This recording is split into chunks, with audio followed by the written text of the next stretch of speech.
জীবনে আপনি যা চান অন্যরাও সেটা চায়। নিজেকে বিশ্বাস করুন, আপনিও সেটার সমান অধিকার রাখেন। অনেক সময় আমরা নিজের স্বপ্ন, লক্ষ্য কিংবা প্রাপ্যকে অন্যদের তুলনায় ছোট করে দেখি। মনে করি সাফল্য, সম্মান, সুখ কিংবা বড় অর্জন শুধু বিশেষ কিছু মানুষের জন্য।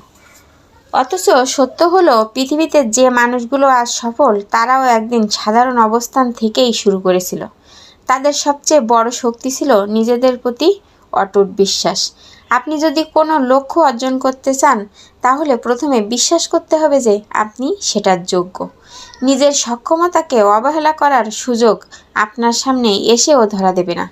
আত্মবিশ্বাস কোনো অহংকার নয়, এটি নিজের সম্ভাবনাকে স্বীকৃতি দেওয়ার নাম। মনে রাখবেন, স্বপ্ন দেখার অধিকার যেমন সবার আছে, তেমনি সেই স্বপ্ন পূরণ করার অধিকারও সবার সমান। তাই অন্যের সাফল্য দেখে নিজেকে পিছিয়ে রাখবেন না। পরিশ্রম করুন, ধৈর্য ধরুন এবং নিজের উপর বিশ্বাস রাখুন। যে মুহূর্তে আপনি বিশ্বাস করতে শুরু করবেন যে আপনি প্রাপ্য, সেই মুহূর্ত থেকেই আপনার সাফল্যের যাত্রা সত্যিকার অর্থে শুরু হবে।